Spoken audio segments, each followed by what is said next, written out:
So welcome, good morning. Welcome to this student life talk about Anglia-Ruskin. My name's Kieran. I'm currently a master's student at ARU, but I also did my undergraduate there in Sociology and Criminology. Next slide, please, Rachel. So I'll start off by telling you my story. As I've already said, my name's Kieran. I've done Sociology and Criminology at undergraduate, and I'm from Newmarket. Well, it's only about 20 minutes away from Cambridge, so not very far for me to go. Next slide, please. So I'm going to talk a little bit more about my journey to Anglia-Ruskin. Like I said, I only came from Newmarket, which was a 20-minute drive away from Cambridge, so I knew about Anglia-Ruskin beforehand. What made me want to go to university, it's kind of, to be perfectly honest, everyone else was doing it, and I thought it's the best thing to do. You get told that university is what you should do, and I thought it'd be the right path for me at the time. I still think it's the right path for me. But I did have a few concerns about going to university. Mainly, I didn't want to move too far away because we're all used to our home comforts. A lot of people think when you go to university, you have to move really far away and you have to start all this new life and everything, but you don't actually have to. And I found that as a good sign as well, because it meant that I could stay at home, I could save a bit of money, and I didn't mind commuting in, because Cambridge has got some great commuting options. You've got the train, you've got the buses.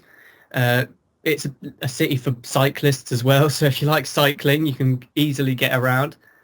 And then when I was looking at universities, I first of all started at looking at ones in the area, and I came across ARU.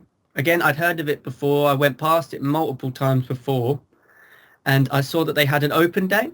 So I went to their open day, and I knew I wanted to do something like criminology or sociology or psychology, because my A-level lecturer told me to kind of follow those pursuits, because she said it's perfect for you.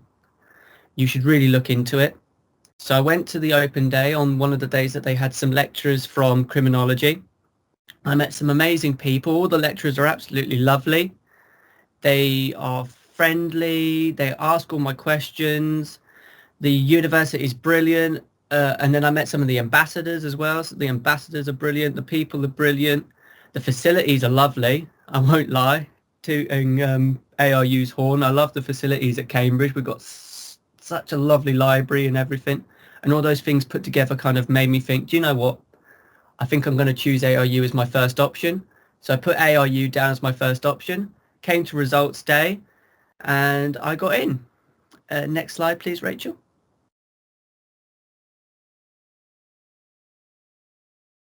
So choosing my course. So as I just said before, my A-level lecturer, A-level teacher, sorry, so used to saying lecturer now. My A-level teacher told me to kind of pursue something like sociology. At A-level, we didn't get taught criminology, so it was kind of all new to me, really. But my teacher had a bit of background in criminology, and she kind of told us a little bit about it in our sociology lectures. And it really kind of got me interested, because I love all these crime things and sort of learning about why people do things and how the laws happen and how the courts work and everything like that.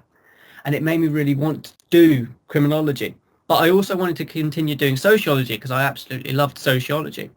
And one thing that was offered is that they do joint courses. So I decided to have a look at the joint courses they do to kind of try and give both what I wanted to learn as well as having something that I had a little bit of knowledge about. So I felt a bit safer in kind of making my choices there.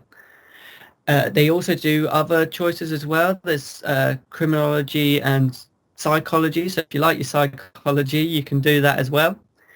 There's a lot of great options as well. And I just happened to choose sociology and criminology. And now I'm going on to do my master's, because again, it goes back to the lecturers. The lecturers are absolutely brilliant. They're so friendly. They're approachable. I think on the open day as well, one of the lecturers, Colleen, I was talking to her, and she was very happy for me to email her during the summer holidays if I had any questions.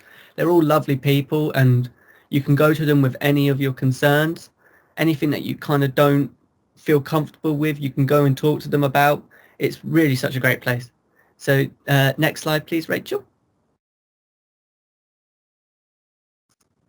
So what it's like to study at this university. So it's a lot of sort of, you've got to study your subject, you've got to put your time in.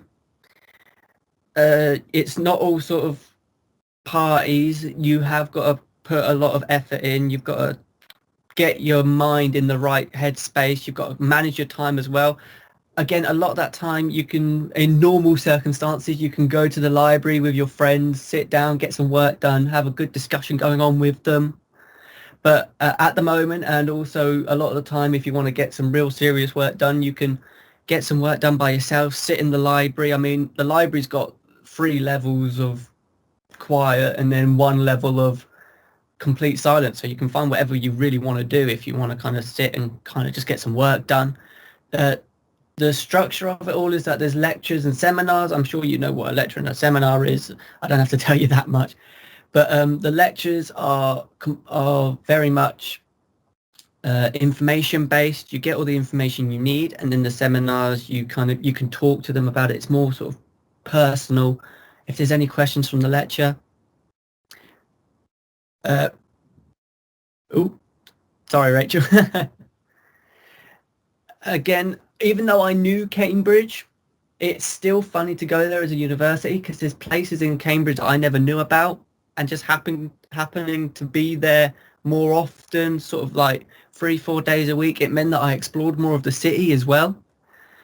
And that's it's a great place to be as well. So many places to go, so many museums, so many shops and other things to do. And if we go on to the next slide, please. Thank you, Rachel. So I'll be talking a little bit as well as what's happening right now. So on my master's course, it's like everyone else, we're having to do virtual learning. It's mostly working from home like I'm doing right now. Hopefully you can't see my background. I've blurred that, luckily. We have teaching options as well. So face-to-face or online or purely online working. I've gone for the option of online and face-to-face. So I do most of my lectures online, at home with a nice cup of tea, and then once a week I go in for face-to-face. So I actually go into face-to-face on Tuesdays, and it's like a normal lecture that way, except socially distanced, and we have all the safety measures. We wear our masks, we have to keep 2 meters apart, the lecture halls aren't full, the lecturer wears their face coverings and their visors and everything, and we just have a normal lecture, just with not as many people. The campus experience at the moment as well, it's great. It's not much different. You just have one-way systems, a lot of hand sanitizer around. I don't think I've used as much hand sanitizer as I have while being back at university, I have to say. And it does feel safe. And I'm not going to deny, if it goes on much longer and we have another year where we have to do it like this, I don't think I'd mind doing that again, because I feel absolutely fine doing that. Okay, I think that's everything I want to say about virtual working. So thank you. Next slide, please. So I'm going to show you what my timetable looked like at my undergraduate. My master's looks a bit different, but being as you won't be going into master's, I'll show you my undergraduate one. So this is an average week for me. So on Mondays in my 3rd year, I'd have a lecture on preparing for work. So what that meant was they showed us all these skills and other things that we needed to kind of get ready for going out into the workplace. So they showed us how to do our CVs properly, how to do interviews, all those lovely things. That one luckily didn't need a seminar, but that gave me the rest of the day to do other things, sort of like study, do my other assignments, or kind of do the assignments that they give us. So every sort of lecture you have assignments, can't get out of them. One thing I do love about the course at ARU though is that there's no tests. I absolutely hated tests at school. I couldn't do them for the life of me. And I kind of hoped that I'd find a course that meant I didn't have to do any tests. And criminology at ARU has no tests whatsoever. It's all written assignments and PowerPoints. And I don't mind doing the PowerPoint one now and again. Then I moved on to Tuesdays as well, where I got criminology in policy and practice. That's sort of like government stuff. Not as boring as it sounds, I have to say. But again, that moves on to a seminar later in the day. In between, I'd get lunch. We'd have group discussions. We'd talk to our friends and sort of get some stuff done in those couple of hours. And then we'd have a seminar. Cambridge actually has 3 sites. So we've got the main campus, and then we've got 2 other sites about 2-minute walk away. And our seminar was in one of those buildings. So moving from the main building to the other building was an experience. Again, we have very specialist sort of buildings as well. So it's like you go to these other buildings and you'll see paramedics or you'll see sports specialists. It's very interesting. Then on Thursdays, I would do Wednesdays, actually. Wednesdays, we always leave open. There's no lectures on a Wednesday. That's sort of a day where you can get your work done or you can relax. I think most of the time before we got closer to the end of the year like we are now, I would use Wednesdays to relax, kind of give myself some time to unwind. So then I wasn't so stressed. And I think that's a good thing that ARU do. They don't fill every single day with stuff. They let you have some time for yourself to maybe catch up on work or do some of your other hobbies so you can join some of the clubs as well. Thursday, that's the really busy day because all the day I would have my undergraduate major project just in my head. So what I did for my undergraduate is that I talked about fraud and sort of big corporate fraud, really. I won't go into the boring details, but what ARU do, what's great is that they kind of help you with your dissertation as much as they can. They can't give you too much help because it's mostly your work, but they really do give a lot of help. And I found that really sort of helpful. And it kind of helped me not stress as much. And then on Fridays, I had Invisible Crimes with a lovely lecturer called Anna. She's brilliant. She always makes us laugh. And that one would kind of talk about the same thing that I did my dissertation on, sort of fraud and all these secret, hidden sort of like organised crime groups like mafias and everything like that. And it was really gritty and great to hear about. And then sort of like you can have seminars straight after your lecture. I didn't have any seminars straight after my lecture. I always had a little gap in between, what then gave me a bit of time to have some lunch and stuff. All these lectures, again, if they're over an hour long, you get a little break in the middle, what I found was quite nice, because having 2 to maybe 3 hours of just constant like learning can be such a drain. So it's nice that you kind of get a little break in between as well. So thank you. Oh, yeah, next slide, sorry.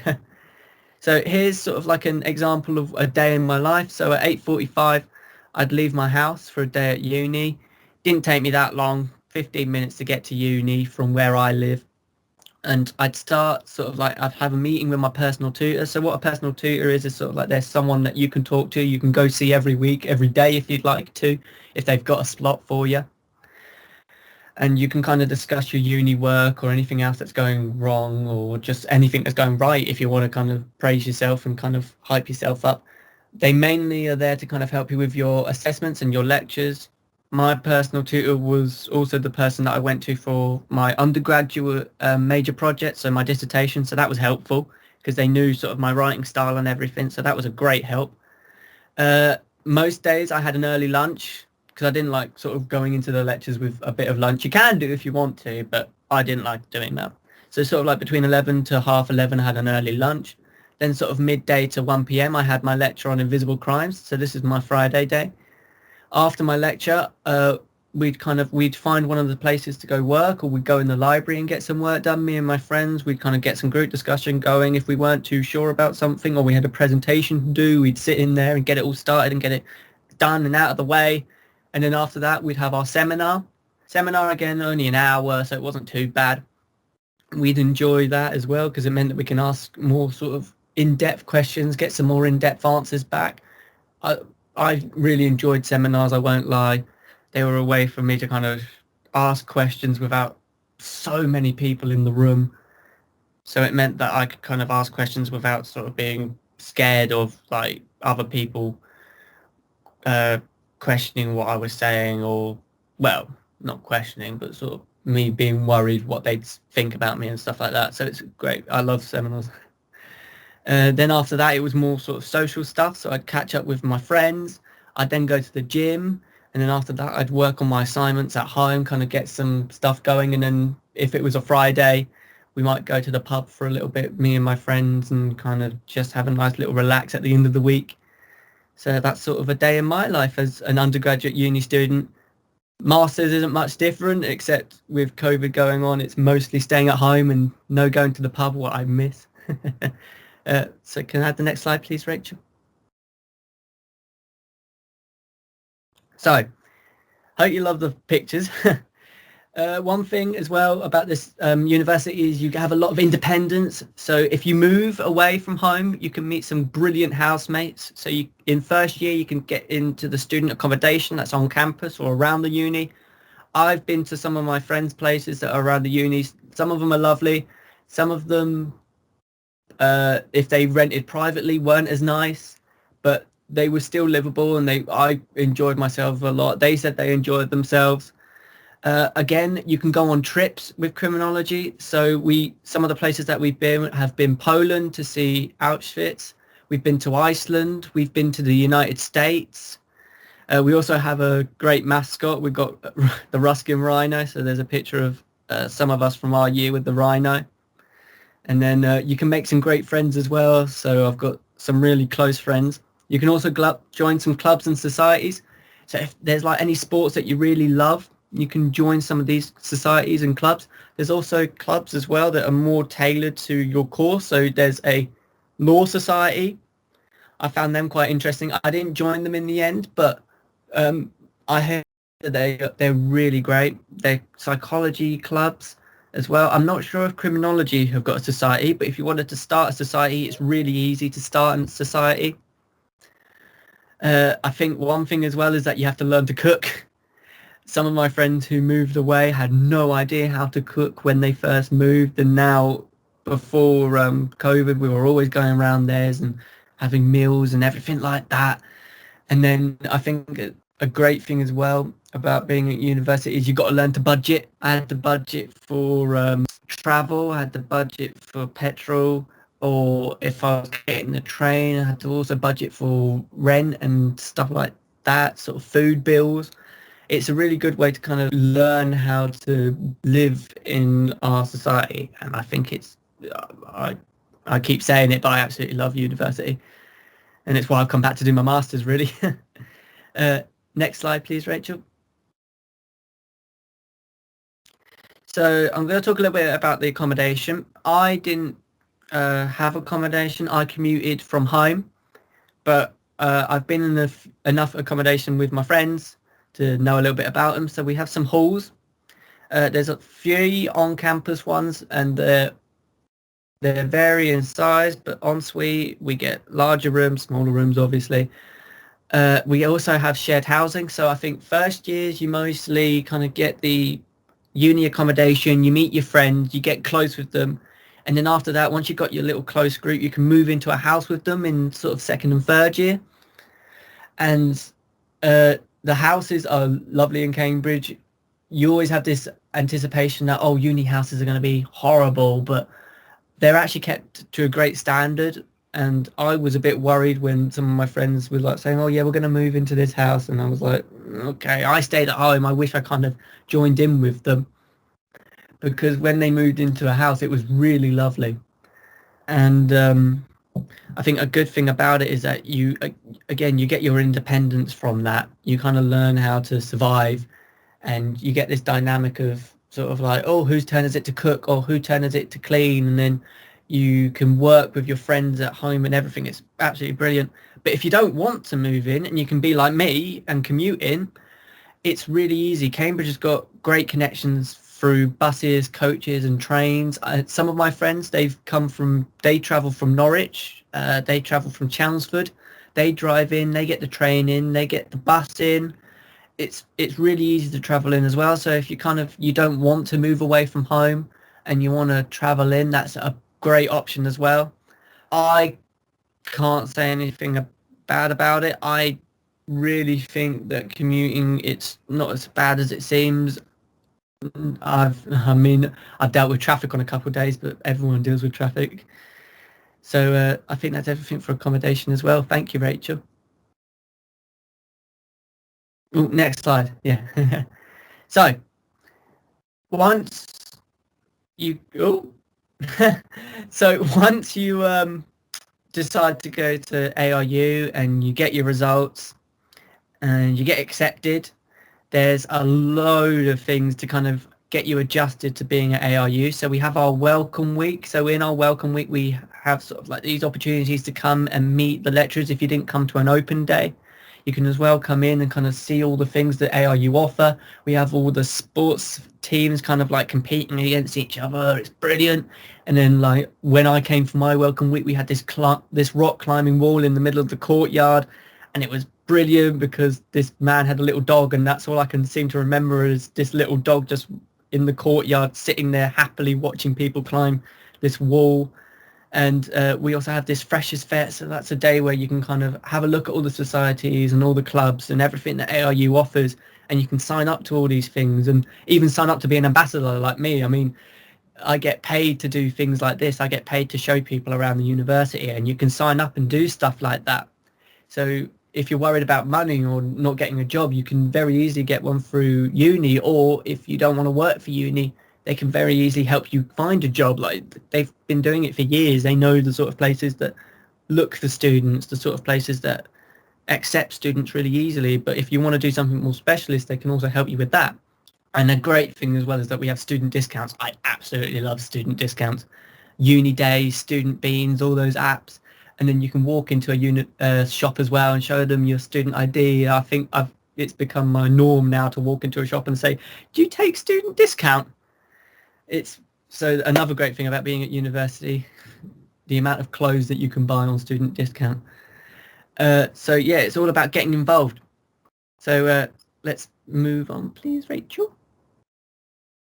So I'm going to talk a little bit about my master's course as well. So as I said, I'm on my master's. When I finished my undergraduate, I really didn't know what I wanted to do. I knew I wanted to continue learning, and I knew as well I wanted to go into teaching. And one of my lecturers on my sociology course, she told me about, why don't you do a master's and see about maybe teaching at a higher education level.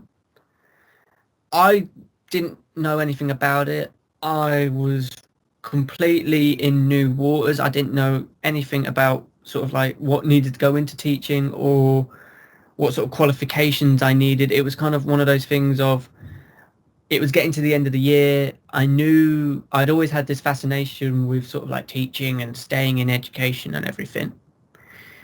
And when graduation came, I decided I'm going to go for it. I'm going to do my master's. And while I do my master's, I'm going to try and see if I can get any experience.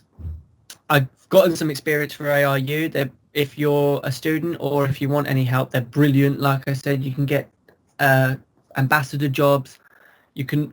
What I've been able to do is that I've been able to get a couple lectures in each sort of other week with some of the lecturers, kind of helping them present their lectures, answer some of the students' questions, kind of give me some of that experience. So, and then hopefully once I've done my master's, I want to hopefully go on and do a PhD. But again, we've got to see how the masters go. But so don't worry if you don't know what you want to do right now. You have 3 or 4 years to kind of decide what you want to do, how you want to go about it. If you start off your course and you want to be a policeman and change your mind, that's absolutely fine. It's what I did. I kind of went off being a teacher to start off with. I was like, no, I want to go into policing. And then as time went on, I was like, I don't actually think I want to be a policeman. And I went back to my original idea. So it doesn't matter if you want to change your mind. Okay, I think that's it. Next slide should have our little QR code and any questions. I hope that's been all right. If I've missed anything out and you want to ask, just feel free to put it in the chat box. I'm here to kind of answer your questions. Thanks very much, Kieran. I'm just going to paste in the link also to the feedback form, but I'll just leave that QR code up there for a minute because, as you might have noticed, you all got a little insight to my working life because I accidentally put up my Teams chat up there, so I'm just going to leave the QR code up there for a few minutes, just so you can scan that QR code with your phone and fill out that form. But then I'll also share the link to the forms in the chat as well.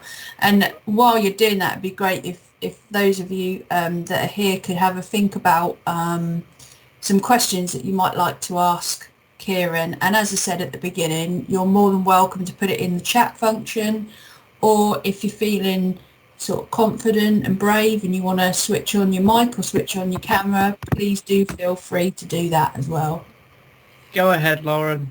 Sorry, Rachel.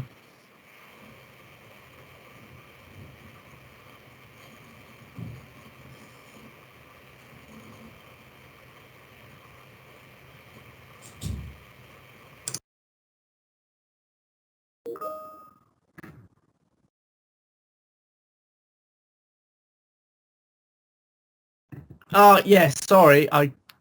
Do you know what? I knew I missed something. So we do have a lot of choices for modules.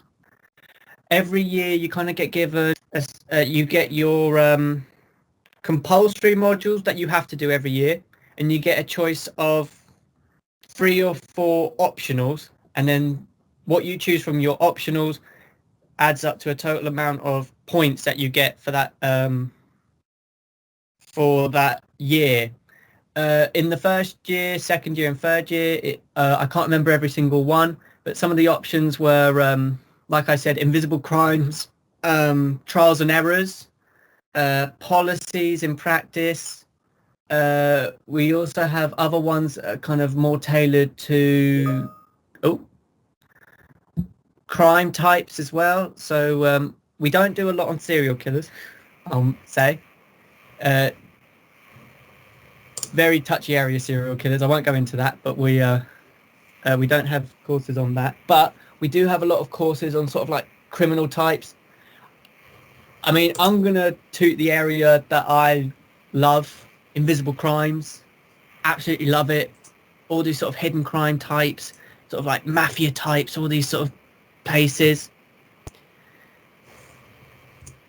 But yeah, we do have a lot of choices. If there's any area that you really enjoy, I'm sure that we've got a module that you'll do or have an option for doing. If you do a joint course as well, like I did, you can kind of pick something between sociology and criminology. So you can have some sociology courses mixed in with your criminology, or some criminology mixed in with your sociology. Oh, the teachers are absolutely lovely. Can't fault them. Nothing wrong with them. They're all lovely people. They're all energetic. I don't think I've ever had a bad conversation with any of them. I think Rachel can agree. Yeah, and actually, I think so. Anna Markowska, who you mentioned, Colleen, who you mentioned, they both have been lecturers since I did criminology, and I studied criminology like 12 years ago now. So that sort of shows you how much not only the students like studying criminology at ARU, but the academics like teaching it as well. And I think, yeah, they're like characters as well, aren't they, Kieran? Oh yeah, Christian's a character. Christian's a big character. Nima, Simon.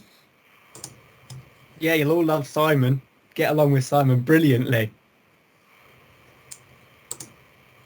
But again, talking about Anna, I know we keep coming back to Anna, but she's a big name in her field, and she does all these conferences and she does all these talks, and she knows all these big criminologists as well. And I think a great thing about talking to her is you can go up to her and say, oh, I'm reading the book on such and such, and she'll give you these insights into the person. She'll be like, oh yeah, they write like this. And I think that's really good, because then you can look at it from this point of view, and it kind of gives you a bit more perspective of how they write and what they write about. And I think a lot of the criminology lecturers at ARU are like that. They know these people and they can give you this experience. And I think Rachel's just put in the chat as well. Yeah, I've just reshared the link to the website, because we're talking about the academics that teach. There are more sessions running this week for Crime Week, so it's well worth attending some of the others if you can with the academics as well. The other thing to keep in mind is that the open day, which I mentioned before, I've popped the link in the chat to sign up for the next open day. So it's well worth going to that, because that's where you'll be able to speak to the academics and listen to the academics as well. So if you can't make any of the other kind of crime week activities this week, then the open day is another opportunity for you to be able to meet some of the staff as well that we're talking about. And as I said, open days are brilliant for meeting the sort of lecturers that you might get taught by as well. It's a more personal experience as well, so you can kind of get to know them, have a little chat with them, and if you have any questions you can ask them there. But like Rachel said, the crime week, I didn't have this opportunity, I didn't know about it. I wish I did. I wish that it was available for me, because it would have been brilliant to kind of talk to people in my position as well as some of the lecturers and get a good feel for the criminology course. The question that I had for you, Kieran, which I always find really interesting, and you might want to give a little bit of background on this before you answer it. So your dissertation, Kieran, for your undergraduate criminology degree, what did you decide to do that in? And before you tell people what you decided to do your dissertation in, can you just explain what a dissertation is, just in case people are a little bit unsure? Yeah, not to worry. Do you know what? I'm in such a position where I'm like, oh yeah, everyone would know about that. I kind of forget what it's like to be before university, when I had no idea. So a dissertation is sort of this major project you do at the end of the 3 years. So throughout the 3 years, you learn about all these subjects you do in your modules, and you kind of get a feel for the areas that you love or the areas that you really enjoy learning about. And when you get into your third year, or well, your second year really, you should really start thinking about it as soon as you can, is you think about this area that you really want to kind of explore more into. And if you've done enough reading on it, you'll maybe notice there's some areas that are missing, or some areas that you're like, why is this happening? Why is that going on? Or why is this not explored more? And a dissertation is sort of like this big 10,000 words.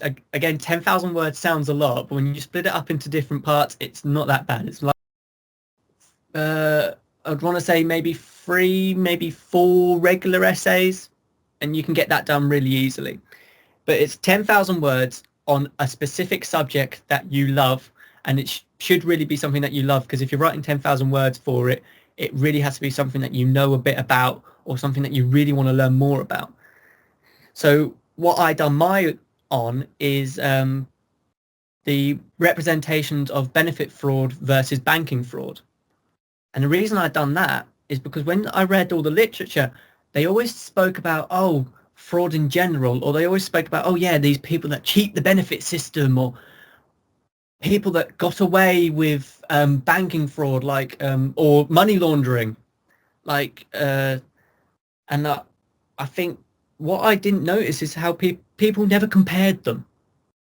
No one ever looked and said, why is it these people are prosecuted for missing something out on a form, maybe in benefit fraud, shall we say, but people who steal all this money, or people who launder all this money, just get away with a fine and maybe a month or 2 in prison.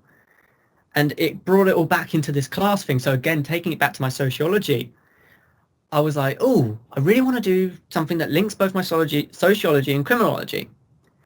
And looking into this subject, I was like, there is a real sort of opportunity to put in my sociological understanding of class and systems and sort of politics, and put it in with my criminological understanding of fraud. And that's what your dissertation is. It's an idea that you come up with maybe in the middle of the night, or while you're in the middle of a lecture or a seminar, and you're like, oh, I really want to pursue that, or that's an area I don't hear a lot of people talk about.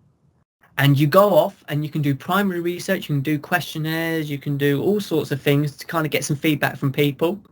You have to do ethics forms and everything, but that's all the technical stuff that I won't go into, or I'll be here for another hour. and then you go off, you plan it, or you do some secondary research, you read the literature or if there's not a lot of literature, you read the limited literature, and you kind of bring in the more major aspects into it and say, this is what I want to do, but there's not a lot on it. So this is the sort of thing that dissertation is, really.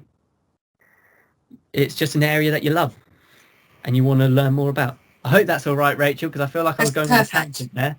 Yeah, that's perfect. Yeah, the reason I asked about it was because I think for me, when I did criminology a long time ago, that was my favourite part, actually, writing my dissertation, because you get to actually, it's your own thoughts, it's your own, feelings on things, obviously backed up with theory, but it's a kind of culmination of all the things that you've sort of enjoyed about your degree.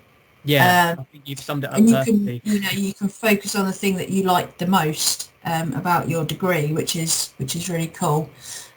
We have got a little bit longer, Kieran. We don't have to go right till 11 o'clock, but I've got one more question for you. Go ahead. And hopefully maybe some of our guests might think of a question as well. But my question to you, and I apologise if I missed this, but you talked about changing your mind about becoming a police officer, but is there a career now that you're sort of thinking that actually I'd quite like to do this as a job when I've done my masters? Yes, so I'd slightly touched on it. I probably should have gone a bit more detail into it, but I want to go into teaching and more specifically lecturing. I got you. Okay, cool. People like Anna and Colleen and Christian, that sort of thing. And not to kind of say anything about them again, keep going on about the lecturers. They've been really helpful, actually, really helpful. They've given me good advice. They've said, like I think I mentioned, do you know what? I can't even remember what I've said now. I think I mentioned the fact that they're letting me help out with their lectures, sit in the lectures as well, kind of answer the simple questions, nothing too complicated, help out with their students' PowerPoint, stuff like that, maybe presenting a slide or two that they've sent me beforehand and say, look, read this over and I'll let you present it.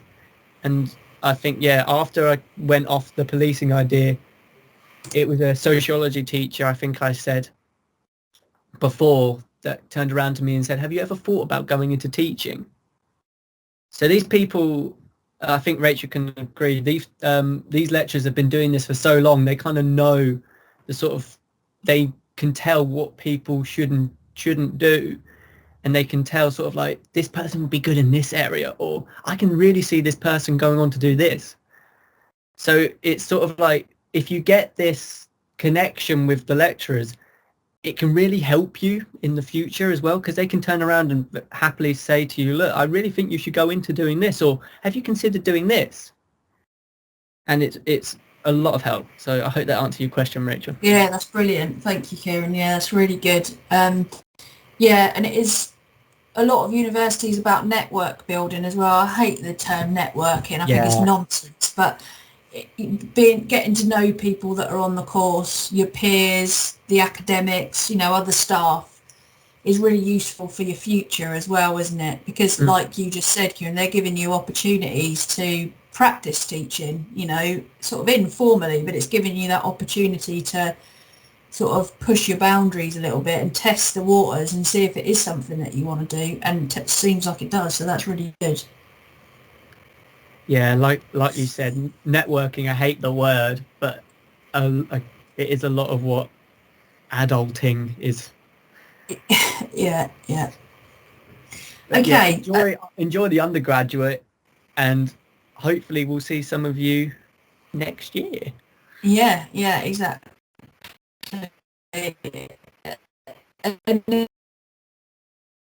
Don't think you do, because I think probably they would have gone in the chat by now. I'm going to close this session. Thank you very much, Kieran. Thank you as well, Sophie, for coming. Okay, guys, thank you very much. Hopefully see you soon. Okay, bye. Okay, bye.